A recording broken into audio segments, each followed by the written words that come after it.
Dear students, today we are going to learn something about air pollution.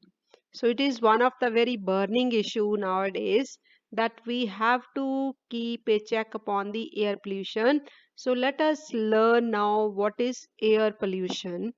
So first of all we will define the term air pollution, that any undesirable change or any adverse change in the physical, chemical, and biological characteristics of the air which make it unfit for the human respiration or for the human breathing or for the animal use. It is called air pollution. So undesirable means any unwanted change in the color of the air or in its chemical composition or presence of some certain bacteria or viruses which may lead to some problem to the living organisms during breathing, that is called air pollution. So we can say it refers to the presence of pollutants in the air which possesses certain undesirable characteristics, and they disrupt the normal functioning of plants, animals, and human beings. So it is one of the very important issue. That is the reason public or the student should be aware of the sources or causes of the pollution, air pollution particularly. So today we are going to learn about the sources of air pollution. So air pollution is most hazardous and commonly occurring pollution. It has many sources. Why we are going to learn about the sources or causes? So that we can check those sources to stop the air pollution. So number one, we are having natural sources. So the natural disasters like volcanic eruptions, cyclones, earthquakes, landslides, all these disasters, they release large number of dust particles and poisonous gases into the air and cause the air pollution. Similarly, forest fires, pollen grains, microorganisms present in the air also act as natural source of air pollution. Radon gas released during the natural decay of the radioactive substances also pollutes the air. Methane gas released from the decay of the organic matter is also another source of air pollution. So, although we cannot help the natural sources, but man made sources overpower the natural sources.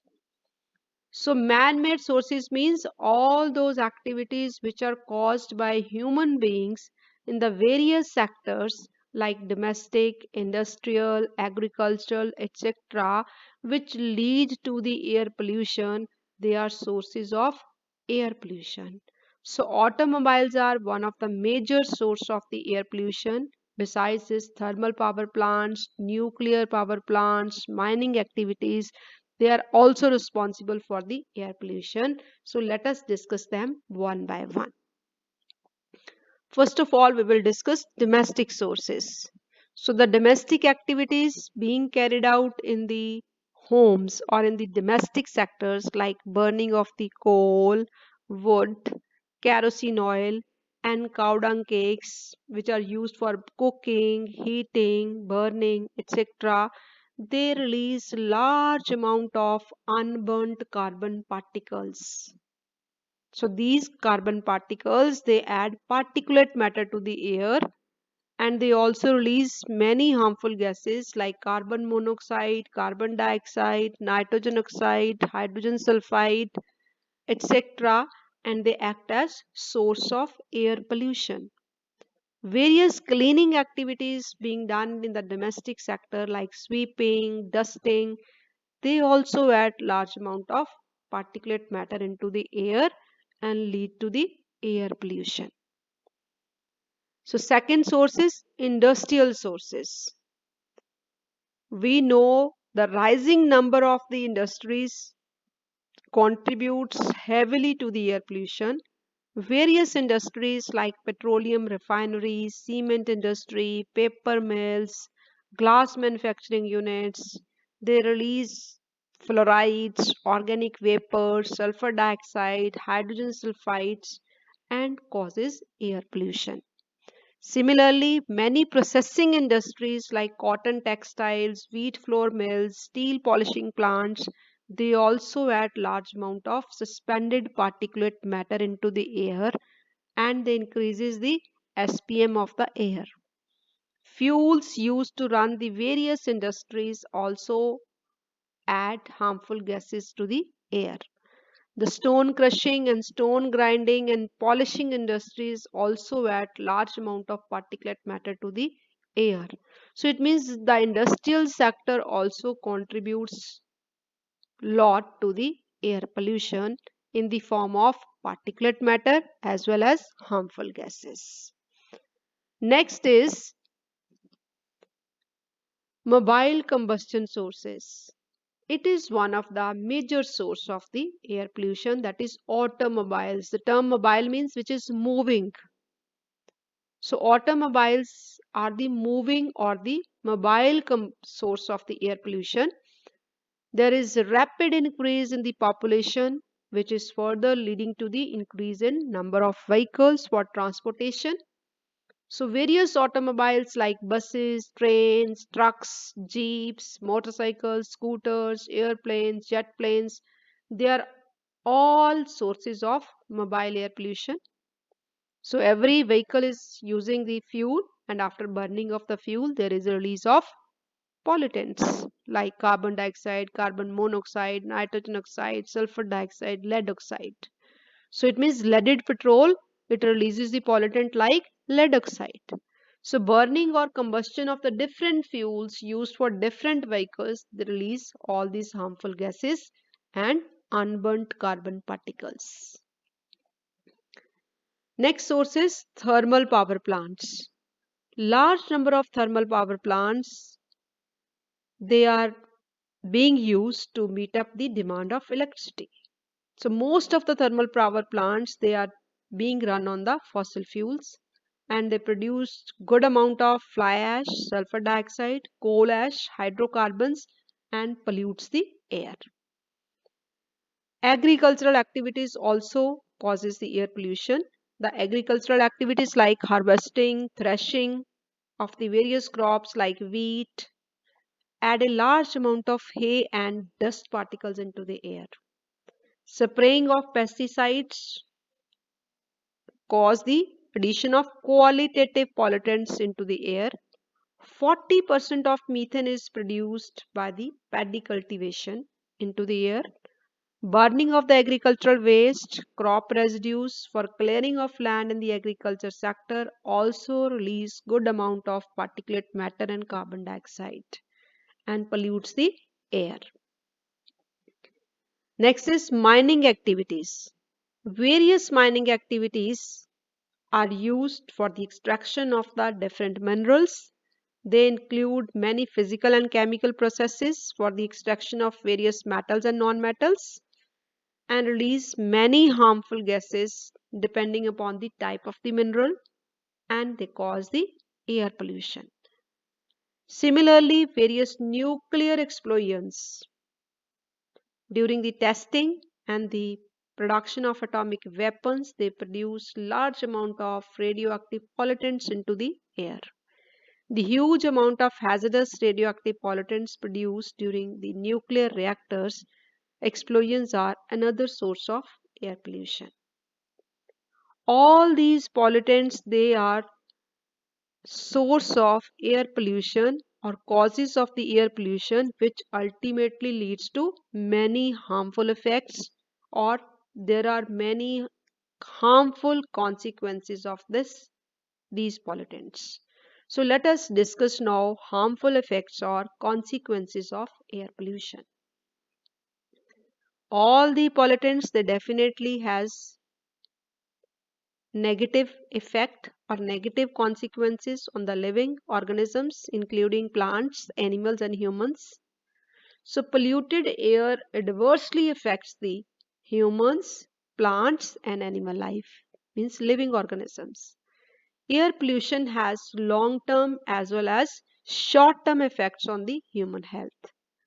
So we can see there are number of respiratory disorders like asthma, nose, throat infection, bronchitis, irritation in the eyes, which are playing negative role on the human health.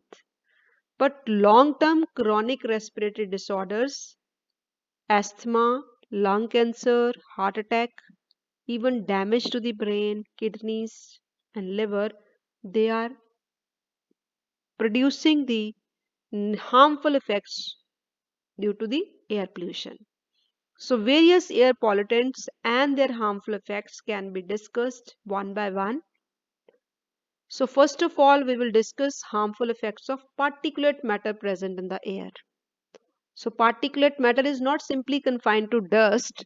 These particulate matters are small particles which are being present in the air, and they can be categorized into two main groups: settlable particulate matter, whose size is more than 10 micrometer, and suspended particulate matter, whose size is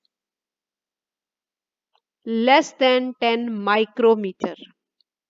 So, solid or liquid particles suspended in the air can be easily inhaled during breathing, and they are responsible for various respiratory disorders like asthma, bronchitis, coughing, sneezing, and dust and smoke in the air causes various respiratory troubles.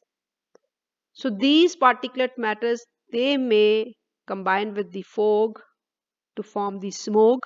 That means smoke plus fog, smoke.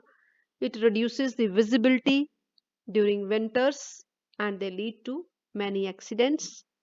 London smoke is one of the very important example of the smoke which occurred in 1952. It has killed around 4,000 people in England. The cotton dust, coal dust, which is being released by the coal industry, cotton industry, also causes lung diseases like pneumoconitis. Means they are occupational disorders also due to the particulate matter. So workers of the cement industry, stone grinding, iron mills, flour mills, they suffer from various lung diseases due to the presence of dust particles in the air, because these workers they inhale these particles and suffer from many occupational disorders. Then second pollutant is the carbon dioxide. So all of you know very well the high concentration of carbon dioxide is responsible for the global warming. More is the concentration of greenhouse gases like carbon dioxide, more is the global warming, which ultimately leads to climate change. Then, carbon monoxide, present in the air as a pollutant, has strong affinity to combine with the hemoglobin of the blood. All of us, we need oxygen to combine with the hemoglobin to form the oxyhemoglobin. But unfortunately, when carbon monoxide is present in the air, it immediately combines with the hemoglobin to form the carboxyhemoglobin, which leads to oxygen deficiency in the blood. It can cause unconsciousness, it can even lead to death. So, it is called carbon monoxide poisoning. Next pollutant is ozone. Ozone is present normally near the ground. It is major part of the smoke. So the ground level ozone should not be confused with the protective layer of the ozone present in the stratosphere. This ozone which is present near the ground level is harmful to the humans, animals as well as the plants. Sulfur dioxide and sulfur trioxides are also very serious pollutants present in the air. Sulfur dioxide and sulfur trioxide present in the air combines with the water vapors to form sulfuric acid, thus causing the acid rain. The sulfur dioxide causes irritation of eyes, asthma, bronchitis. It causes yellowing of the leaves, reduces the rate of photosynthesis in the plants. It causes discoloration and deterioration of the buildings, monuments, marbles. It means non-living assets are also being affected by the air pollution. So, living example, you can see the beauty of Taj Mahal has been damaged due to the presence of Mathura refinery near the monument. This refinery is releasing sulfur dioxide. So, this sulfur dioxide combines with the water vapors to form sulfuric acid and ultimately responsible for the damage of the monument or discoloration of the monument. Similarly, we are having nitrogen oxide also, which combines with the water vapors to form the nitric acid and cause acid rain. Chlorofluorocarbons present in the air, they are also leading to the ozone layer depletion. They eat up the ozone present in the stratosphere. So that is the reason I have discussed earlier. There is no confusion between the ozone present at the ground level and ozone present in the stratosphere. So these chlorofluorocarbons, they eat up the ozone molecules present in the ozone layer and leads to ozone layer depletion, which allows the entry of harmful ultraviolet radiations to come on the surface of the earth and leads to many diseases. Hydrocarbons present in the air are also carcinogenic in nature. They lead to the cancer. Then various nitrogen oxides like nitrogen oxide, nitrogen dioxide, nitrous oxide present in the air combines with the water vapors to form the nitric acid and ultimately acid rain.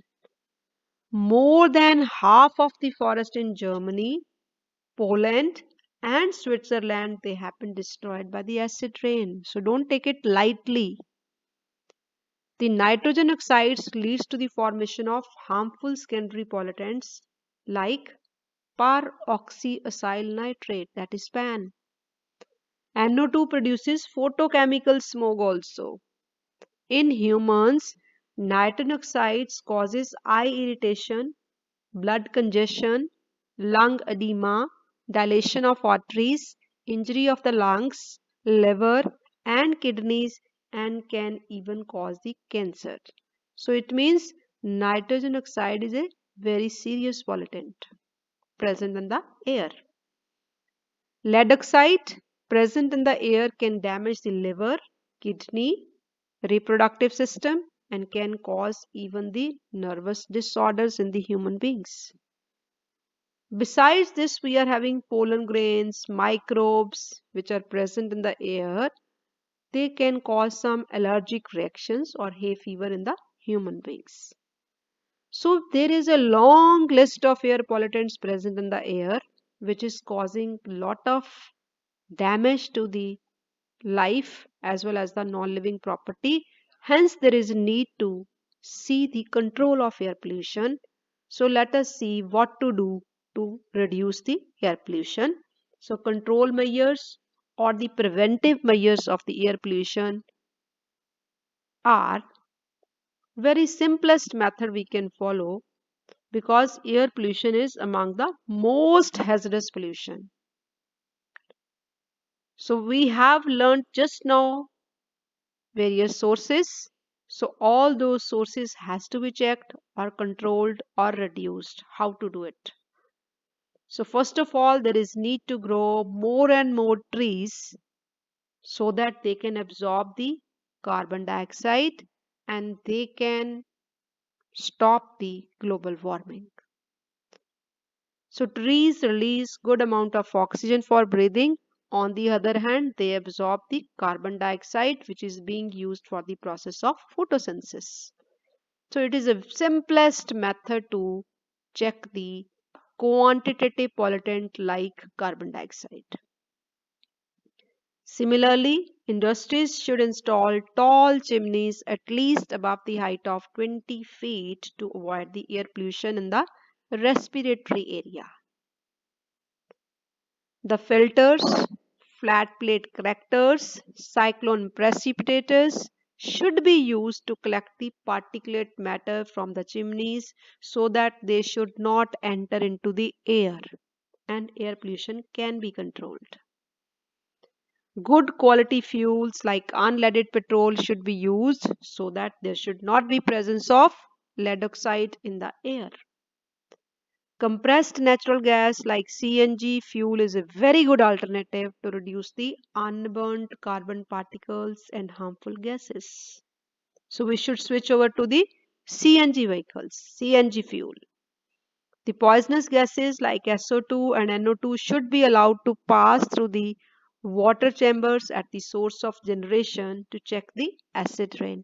Supposing we are having some fertilizer industry, we know definitely it will release SO2 and NO2, and we can allow the SO2 and NO2 to pass through the water chamber. Similarly, platinum converters should be used in the vehicles for the complete combustion of the fuel so that no unburnt carbon particles can enter into the air. Use of low sulfur diesel should be encouraged. Afforestation of the mining areas should be done so that they can absorb the various pollutants released during the mining activities. We should use the public transport, minimize the use of personal vehicles to reduce the emission of harmful gases. Conventional fuels like coal, firewood, oil can be replaced with electricity, biogas, and CNG. Electrification of trains should be done. It can reduce the air pollution to great extent. Exploding population must be checked because with the increase in the population there is increase in the number of vehicles, which is the major source of air pollution. Nuclear explosions and wars must be banned to reduce the air pollution. Renewable sources of energy like solar energy, tidal energy, wind energy, ocean energy must be explored. Pollution free fuels like alcohol, hydrogen, battery power should be developed to run the vehicles. There should be complete ban on the burning of agricultural waste and crop residues. Community biogas plants should be established in the rural sector for the maximum use of biogas than the firewood. Conversion of harmful pollutants into the harmless pollutants can be done by chemical neutralization. Supposing we are having acidic gases, they should be combined with basic gases and neutral products can be obtained. In the end, we can conclude that if the sources of air pollution are too high, we can check the air pollution to great extent. We should not allow the formation of secondary pollutants. We should not allow the increase in quantity pollutants like CO2. We should not increase the non-biodegradable pollutants. There are 101 ways, but there is need to have the will to reduce the air pollution. Grow as many trees as you can. So you students and the youth can contribute a lot to reduce the air pollution by growing trees because major pollutant is CO2. We should use the public transport. We should encourage the renewable energy resources. Electrification should be done mandatory. So all these efforts they can help you to breathe in the cleaner air. I hope so. You understand that why we are learning all this so that we can reduce the air pollution.